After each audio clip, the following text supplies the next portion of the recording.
สบายดีพี่น้องที่รักของพระเจ้าทุกท่านยินดีต้อนรับเข้าสู่รายการภาษาชาวบ้านซึ่งเป็นรายการที่บอกเราข่าวดีพี่น้องที่รักของพระเจ้ามื้อนี้ก็แม่นวันเสาร์วันที่6เดือนมิถุนายนแล้วเด้เดือน6แล้วเนาะปี2026อากาศอยู่ทางนอร์ทแคโรไลนาในสำหรับมื้อนี้แม่นงามหลายแจ้งจางปางพอดีงามเลยทางพี่น้องเฮาเด้เป็นจังไดเนาะโดยเฉพาะก็เป็นพี่น้องที่อยู่ทางประเทศลาวเฮาทำมาหากินเฮ็ดไร่เฮ็ดนาเนาะตกกะแล้วบ่เขียวแล้วบ่หยังต่างๆเนาะส่งข่าวเด้อโอเคพี่น้องที่รักของพระเจ้า ในสำหรับ อาทิตย์หน้านี่บางทีอาจสิบ่ได้ออกรายการสด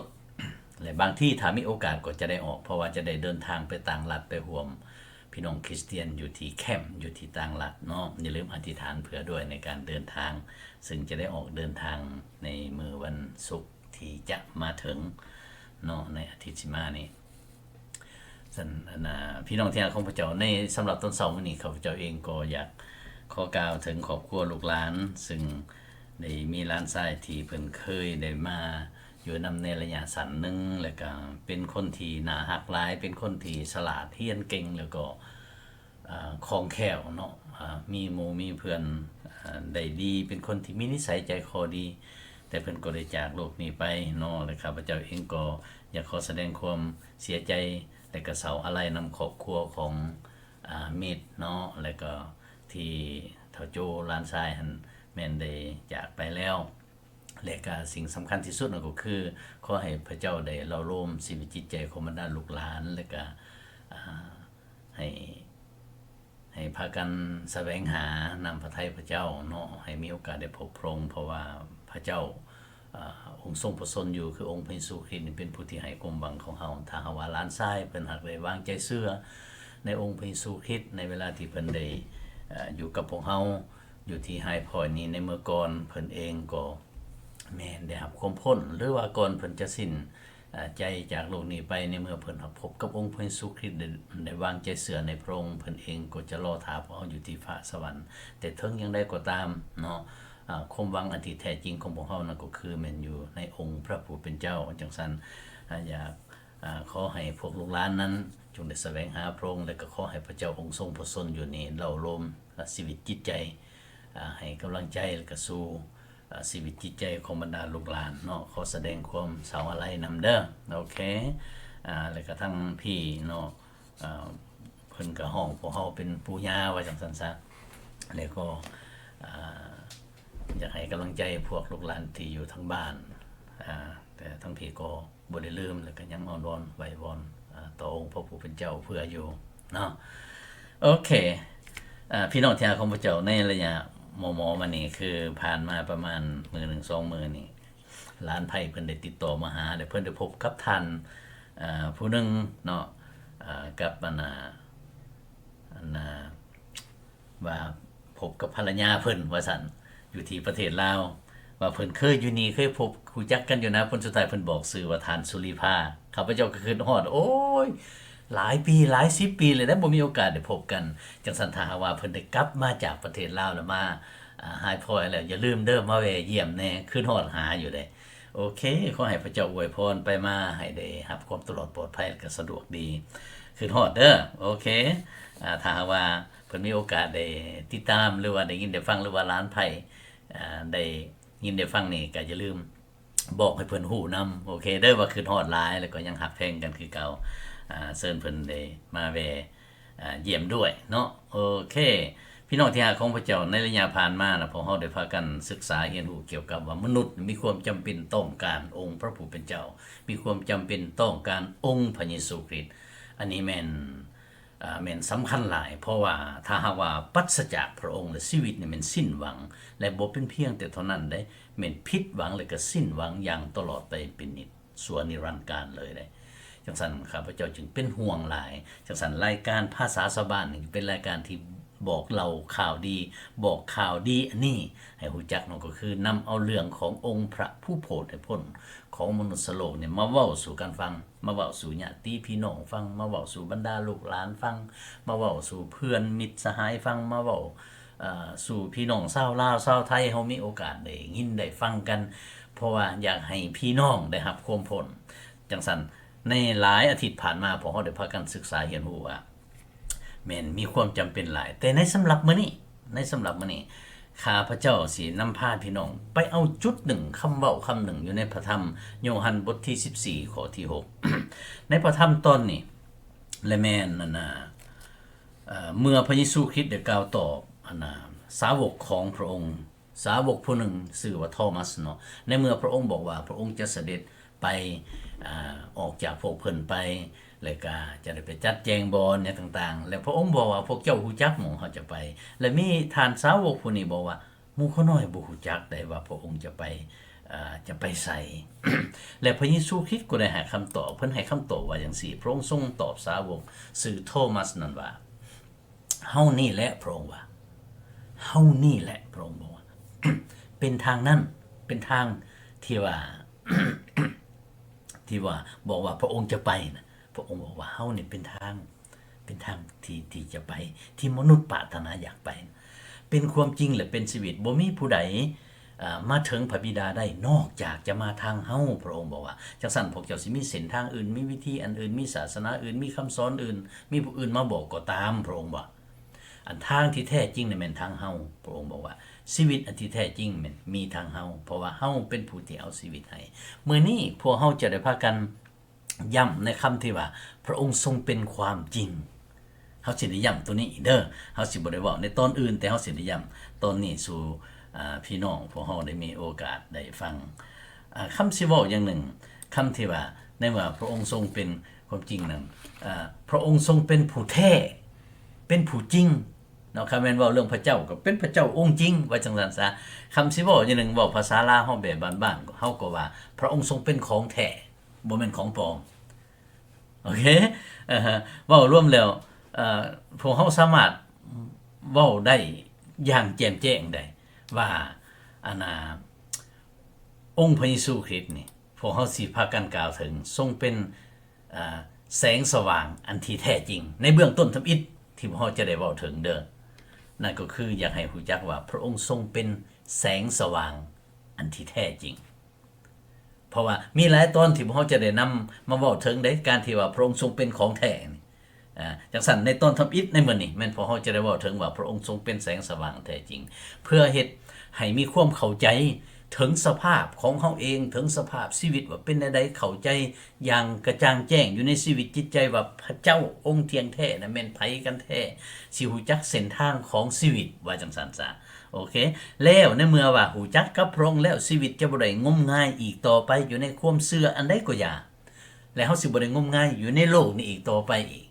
และพวกเฮาจะฮู้จักเส้นทางของชีวิตเฮาสิฮู้จักจุดหมายปลายทางย้อนคือในนั้นบัดนี้พวกเฮาแต่ละคนสมควรมีพระองค์เชื่อวางใจในพระองค์เพื่อว่าพวกเฮาจะได้พบกับแสงสว่างอันที่แท้จริงของชีวิตเด้อเพราะว่าพระเยซูคริสต์ทรงเป็นแสงสว่างอันที่แท้จริงเฮาสิเบิ่งอยู่ในพระคัมภีร์โยฮันบทที่1ข้อที่9ฟังข้างๆหน่อยสิพระองค์บอกว่า อันนี้คือความสว่างอันแท้จริงที่คณะนั่นกำลังเข้ามาในโลกและส่องถึงคนทั้งปวงเนาะจะส่องถึงคนทั้งปวงสิ่งอื่นผู้อื่นและแม่นปลอมทั้งนั้นและแม่นองค์พระเยซูคริสต์ทรงเป็นแสงสว่างอันที่แท้จริงพี่น้องที่ของเจ้าเฮาสิเบิ่งอีกอยู่ในพระธรรมข้อต่อไปบทที่3ของโยฮันข้อที่19หา21เมื่อพระองค์ทรงกล่าวกับนักธรรมของชาวยิวคือท่านนิโคเดมพระองค์ว่าจังซี่นี่แหละแม่นการตัดสินลงโทษคือว่าความสว่างได้เข้ามาในโลกแต่มนุษย์หักความมืดหลายกว่าหักความสว่างเพราะกิจการของเขาชั่วด้วยว่าทุกคนที่เฮ็ดชั่วก็สร้างความสว่างและบ่มาถึงความสว่างเพราะย่านว่าการเฮ็ดของตนจะถูกเปิดเผยแต่บุคคลที่เฮ็ดตามความจริงก็มาหาความสว่างเพื่อให้การของตนปรากฏว่าได้เฮ็ดด้วยอาศัยพระเจ้าพี่น้องที่รักของพระเจ้าผู้ที่บ่ปรารถนาอยากมาหาองค์พระเยซูคริสต์แม้นยังหักความบาปอยู่ยังอยากงมมืดอยู่ย่านบ่อยากมาหาเพ ราะว่าในเมื่อมาหาพระเจ้าองค์นี้พระองค์จะเปิดเผยความจริงให้ฮู้ถึงชีวิตจิตใจของเฮาว่าเป็นแนวใดตั้งแต่กี้ข้าพเจ้าก็คิดว่าโอ้เฮานี่ก็เป็นผู้ดีอยู่นะเทียบใส่ผู้อื่นเฮานี่โอ้ยก็คักอยู่คักกว่าผู้อื่นอยู่แต่ว่าในเมื่อมาฮู้จักกับองค์พระผู้เป็นเจ้าพระธรรมของพระเจ้าได้บอกไว้อย่างแจ่มแจ้งเลยให้ฮู้จักว่าโอ้อินทวาเจ้าเป็นคนผิดคนบาปเด้ในเมื่อเทียบใส่ความบริสุทธิ์ของพระเจ้าพวกเฮานี่รวมทั้งข้าพระเจ้าด้วยแม่นๆเปื้อนบ่บริสุทธิ์บ่สะอาดบ่จดเฮาจึงฮู้แจ้งแน่นี่และจึงสามารถรับรู้ได้ว่าโอ้ยเฮานี่แม่นเป็นคนผิดคนบาปแท้เป็นคนที่อ่อนแอแท้บ่สามารถที่จะเฮ็ดให้ตนเองเป็นผู้บริสุทธิ์บ่สามารถที่จะบื้นด้วยตนเองสิแม่นรักษาศีลได้ดีปานใดก็อยากสิพยายามบริจาคช่วยคนหลายปานใดก็ตามความเปื้อนยังอยู่นำเฮาสิ่งเหล่านี้จำเป็นจะต้องได้รับการซ้ำลาล้างและผู้ที่จะซ้ำลาล้างได้นั่นก็คือมีแต่พระเจ้าองค์ทรงประสูติอยู่พระองค์ผู้ทรงบริสุทธิ์สิได้เสด็จมาร่วมสร้างมนุษย์คือองค์พระเยซูคริสต์ในเมื่อเฮาฮู้ความจริงในนี้แล้วถ้าว่าเฮามีจิตใจถ่อมลงรับเอาความจริงอันนี้เฮาก็สามารถต้อนรับเอาพระองค์มาเป็นพระเจ้าของเฮานี่เด้แต่ว่ายังมีหลายคนในเมื่อเฮาเว้าความจริงอันนี้สู่พี่น้องฟังแล้วหลายคนปฏิเสธและบ่อยากมาหายังอยากงมมืดอยู่ย้อนคือในนั้นบัดนี้ผู้ที่ยังหักความผิดความบาปและยังหักความมืดอยู่ในชีวิตนั่นน่ะจึงต่อต้านและบ่อยากมาหาพระองค์ไผก็ตามในเมื่อได้ยินข่าวประเสริฐขององค์พระเยซูคริสต์นี่ถ้าว่ายังต่อสู้อยู่ยังขัดขวางอยู่แม่นพี่น้องยังหักความบาปอยู่ได้ถึงมันว่าพี่น้องที่เขาบ่ทันได้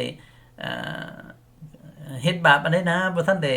ลักทรัพย์บ่ทันได้ฆ่าผู้นั้นบ่ทันได้ดินสู้มีทานอย่างต่างๆแต่ว่าภาคส่วนอยู่ในชีวิตจิตใจของพี่น้องนั้นมันมีอยู่หั่นแล้ว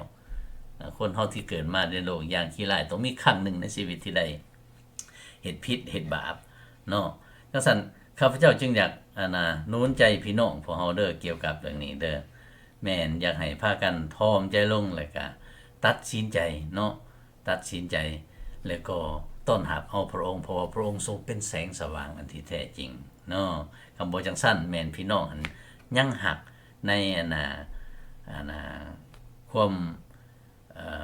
ความบาปอยู่เลยเนาะความผิดความบาปอยู่โอเคเฮาสิเบิ่งในพระธรรมข้อต่อไปโยฮันบทที่8ข้อที่12แล้วพระเยซูได้ทรงกล่าวต่อพวกเขาอีกว่าเนาะอันนี้แม่นหลังจากที่พระองค์ได้ทรงโปรดอภัยผู้หญิงผู้หนึ่งที่ว่าเขาจับมาหาในฐานที่ลินสู้และพระองค์ก็บอกนางและพระองค์ทรงอภัยให้นางนั่นก็บอกว่าอย่าสู่เหตุผิดอีกเด้อแล้วพระองค์ได้บอกว่าในนี้ต่อไปเฮาเป็นแสงสว่างของโลกผู้ที่ติดตามเฮามาจะบ่ดำเนินอยู่ในความมืดแต่จะมีแสงสว่างแห่งชีวิตโอ้แม่นขอบคุณสรรเสริญพระเจ้าจังซั่นอันนี้แม่นเตือนพวกเฮาหมดทุกๆคนเด้อผู้ใดก็ตามที่มาฮู้จักกับพระองค์เชื่อวางใจในพระองค์เนาะแล้วเฮาจะได้ติดตามพระองค์ฟังความพระองค์ดำเนินชีวิตอยู่ในแสงสว่างแล้วเฮาจะบ่เหมือนคนที่ว่ายังงมมืดอยู่ในโลกนี้เพราะว่าเฮาจะฮู้เส้นทางในการดำเนินชีวิตเป็นคนที่เห็นหุ่งทั้งฝ่ายจิตใจได้อันนี้มันสำคัญหลายบ่เป็นเพียงแต่ว่าบอกสอนในเส้นทางที่ถูกต้องเท่านั้นแต่เฮาเองจะได้มีส่วนอยู่ในแสงสว่างนั้นเพราะว่าในพระคัมภีร์ตอนหนึ่งพระองค์ก็ได้บอกผู้ใดติดตามพระองค์ไปบอกว่าพวกท่านเป็นแสงสว่างของโลกนี้หมายความว่าได้หมายความว่าพวกเฮาได้รับแสงสะท้อนแห่งแสงสว่างจากองค์พระเยซูคริสต์เหมือนกับแสงเดือนที่ว่าส่องสะท้อนใส่โลกที่เต็มไปด้วยความมืดนั่นนี่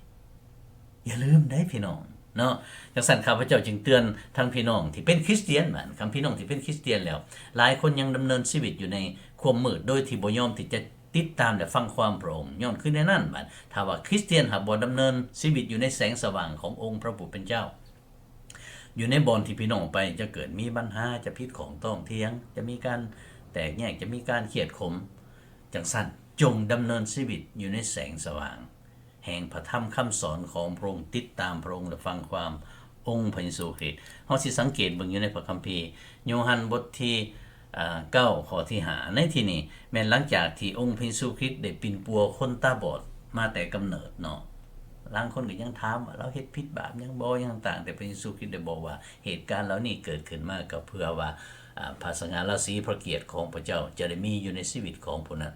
แ แล้วองค์พระเยซูคริสต์ก็ได้ปิ่นปัวเห็นให้เราได้เห็นหงแล้วพระองค์ได้เว้าคำนี้พระองค์บอกว่าตราบใดที่เฮายังอยู่ในโลกเฮาก็เป็นแสงสว่างของโลกฟังคักๆในที่นี้ในตอนนั้นพระองค์ได้ทรงกล่าวกับพวกที่ติดตามพระองค์พวกชาวยิวที่ติดตามพระองค์พวกสาวกที่ติดตามพระองค์บอกว่าตราบใดที่เฮายังมีเนื้อกายที่ย่างได้ไปเป็นกับพวกเจ้าอยู่ในโลกนี่เนาะเฮาก็เป็นแสงสว่างของโลกนี้ย้อนคือในนั้นจงเขี่ยวติดตามจงเขี่ยวมาหา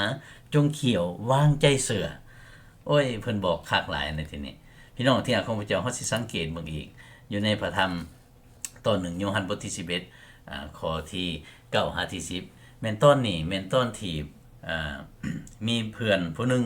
ชื่อลาซาโรได้เสียชีวิตไปเนาะแล้วก็เอื้อยของเพิ่นให้ไปนำพระองค์มาเนาะมาแล้วพระองค์ก็ได้รอท่าจนกว่าฮอด4วันหมายความว่าตามปกติแล้วมันฮอด4วันไปแล้วก็ห่างกายนี่ก็จะเน่าจะหยังเนาะแล้วพระองค์ก็มาแต่ความจริงบ่แม่นซ่าเลยเพราะว่าพระองค์อยากให้พวกเขาได้เห็นว่าพระองค์ทรงมีฤทธิ์อำนาจที่จะเฮ็ดให้คนที่ตายไปแล้วสามารถคืนขึ้นมาได้ฟังขังในที่นี้พระองค์ทรงกล่าวว่ากลางเว้นนั้น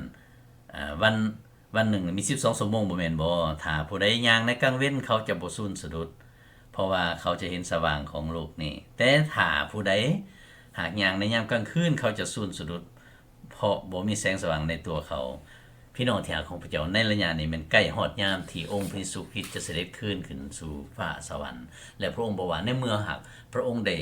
ด้สิ้นพระชนม์บนไม้กางเขนได้เสด็จขึ้นพระชนม์และเสด็จขึ้นสู่ฟ้าสวรรค์แล้วโลกนี่แม้นจะเต็มไปด้วยความมืดเพราะว่าโลกนี่ในสมัยคู่มือนี่แม่นโลกอยู่ภายใต้ความมืดมนเลยพี่น้องที่โลกนี่จะได้เห็นแสงสว่างและแสงสว่างนั่นแม่นผ่านทางชีวิตของชาวคริสเตียนผู้ที่เป็นลูกของพระเจ้าซึ่งได้รับแสงสะท้อนของแสงสว่างอันที่แท้จริงจากองค์พระเยซูคริสต์อันนี้แม่นสำคัญหลายย้อนคือแน่นั้นคริสเตียนคู่มือนี่ต้องดำเนินชีวิตให้สมกับที่ว่าเราเป็นลูกของพระเจ้าเพื่อผู้อื่นจะได้เห็นแสงสว่างมาถึงพระองค์ย้อนว่าพวกเพิ่นได้เห็น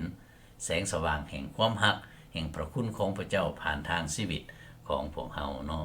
อันนี้แม่นสำคัญหลายข้าพเจ้าจึงอยากนูนใจพี่น้องพวกเฮาและอยู่ในโยฮันบทที่12ข้อที่35 36และก็ข้อที่46พระองค์ยังได้ย้ำบอกอีกว่าอีกบ่นานพระองค์จะเสด็จจากโลกนี้ขึ้นสู่ฟ้าสวรรค์พระองค์จึงสักส่วนคนทั้งหลายให้วางใจเชื่อในพระองค์และผู้ที่เชื่อก็จะได้เป็นลูกของพระเจ้าและอยู่ในแสงสว่างจะบ่งมมืดแห่งชีวิตอยู่ในโลกนี้อีกต่อไปฟังคักในข้อพระคัมภีร์นี่เพิ่นกล่าวจังซี่แล้วพระเยซูจึงได้กล่าวตอบพวกเขาว่าความสว่างจะยังอยู่กับพวกท่านอีกหน่อยนึงพระองค์ทรงเว้า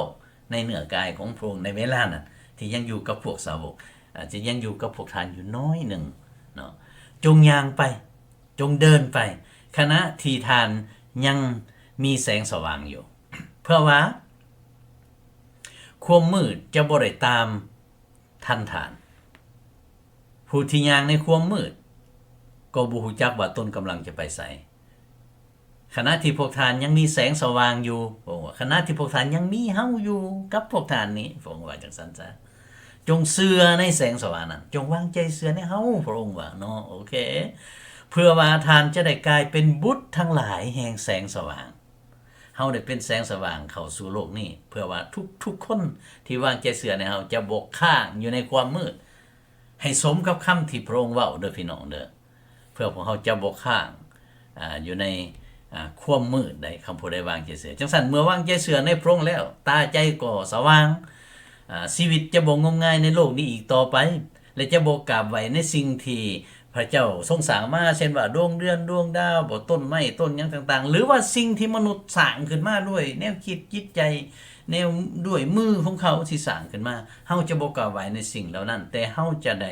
หันกลับมากราบไหวแต่องค์พระผู้เป็นเจ้าผู้ทรงเนรมิตสร้างสารพัดทุกสิ่งเท่านั้นกราบไหวนมัสการพระองค์เท่านั้นท่านจะได้พบแสงสว่างหรือพบกับพระองค์อย่างแท้จริงคำถามก็คือท่านได้พบพระองค์แล้วบ่ได้พบแล้วบ่กับแสงสว่างนั้นหรือว่ายังงมมืดกันอยู่ต่อไป นะโอเคให้พระองค์ได้นำพาพวกเฮาได้ดำรงชีวิตเพราะพระองค์เป็นแสงสว่างที่แท้จริงจังซั่นมีเพลงอันนึงที่พี่น้องพากันร้องถวายเกียรติแด่องค์พระผู้เป็นเจ้าอยู่ในโบสถ์ในคริสตจักรเพิ่นว่าพระองค์ทรงนำพาว่าซั่นข้าพเจ้าฟังแล้วโอ้มีความหมายดีจังซั่นข้าพเจ้าจะให้พี่น้องพากันตั้งใจฟังเบิ่งแล้วก็สรรเสริญพระเจ้าร่วมกันเพราะว่าในเมื่อพวกเฮาหักมีแสงสว่างขององค์พระผู้เป็นเจ้าอยู่ในชีวิตจิตใจเฮาได้เป็นลูกของพระองค์และเฮาดำเนินชีวิตในแสงสว่างให้พระเจ้าทรงนำพาเฮาเอเมนเนาะโอเค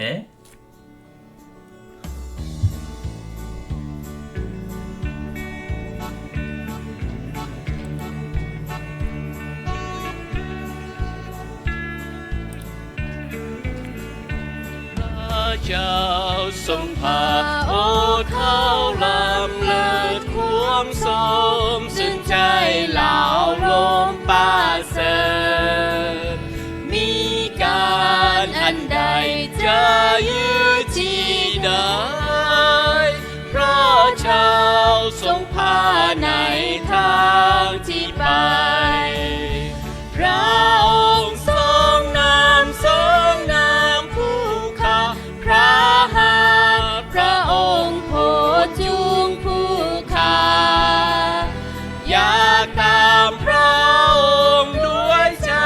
นับถือเพราะทางพระองค์เป็นทางศักดิ์สิ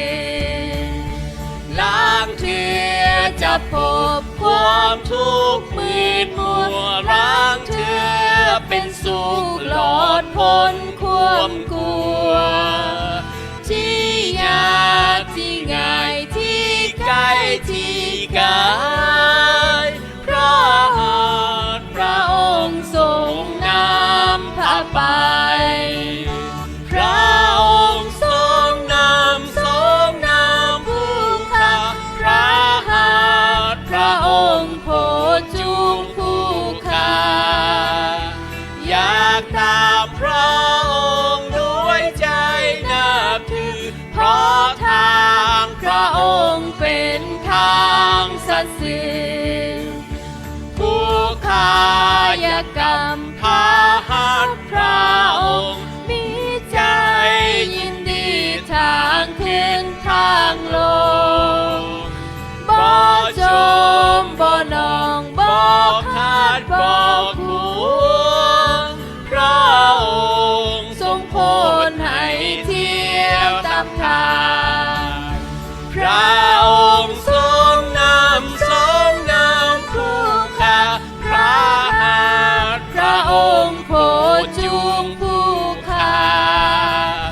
อยากตามพระองค์ด้วยใจนับถือเพราะทางพระองค์เป็นทางศักดิ์สิทธิ์ขันการผู้ข้าสำเร็จในโลกขันแท้ความบาปและความทุกข์โศกความตายนอนมาจึงบ่ต้องย้านพระองค์ทรงโพนให้ข้าได้ทานพระองค์ทรงนำผู้ข้าพระหัตถ์พระองค์โพจูงผู้ข้าอยากตามพระองค์ด้วยใจนับถือเพราะทางพระองค์เป็นทางศักดิ์สิทธิ์เอเมนเนาะขอบคุณสรรเสริญพระเจ้าพี่น้องที่รักของพระเจ้าเมื่อพวกเฮาได้พบพระองค์ได้ต้อนรับเอาแสงสว่างที่แท้จริงคือองค์พระเยซูคริสต์นี่ท่านจะบ่ปรารถนาหาของปลอมอีกต่อไปเพราะว่าพระองค์ทรงเป็นของแท้ทรงเป็นแสงสว่างอันที่แท้จริงเมื่อได้วางใจเชื่อในพระเจ้าองค์เที่ยงแท้แล้วท่านจะบ่ปรารถนาอยากเชื่องมงายอย่างอื่นอีกต่อไปและทั้งเจ้าคู่ในการดำเนินชีวิตและดำเนินชีวิตให้ถูกต้องตามแสงสว่างขององค์พระผู้เป็นเจ้าถ้าคริสเตียนหากดำเนินชีวิตในแสงสว่างขององค์พระผู้เป็นเจ้าค คริสตจักรและสถานที่นั้นและสังคมนั้นจะเต็มไปด้วยสันติสุขเต็มไปด้วยความรักและความสุขสื่นยินดีแต่ถ้าหากว่าแม้ตั้งแต่คริสเตียนถ้าหากว่าได้มีแสงสว่างแล้วแต่บ่ดำเนินชีวิตให้สมกับที่ตนเองอยู่ฝ่ายแสงสว่างและยังดำเนินชีวิตอยู่ในความมืดโดยที่บ่ยอมฟังความองค์พระผู้เป็นเจ้าและจะเฮ็ดให้คริสตจักรมีปัญหาจังซั่นข้าพเจ้าจึงอยากเตือนพี่น้องพวกเฮาแต่ละคนเนาะจงได้ตัดสินใจเพื่อว่าชีวิตของพี่น้องจะบ่เป็นชีวิตที่สร้างปัญหาแต่จะเป็นชีวิตที่จะสร้างสันติสุขจงดำเนินชีวิตในแสงสว่างขององค์พระผู้เป็นเจ้าฟังความพร้อมพี่น้องที่รักของพระเจ้าจังซั่นมื้อนี้ขอให้พระเจ้าได้ทรงคุ้มครองปกป้องรักษาอยู่ในพระคุณและความรักของพระองค์และก็ขอให้พระองค์ได้ทรงอวยพรให้พวกเราได้พบกันอีกตามนามพระทัยพระองค์อาเมน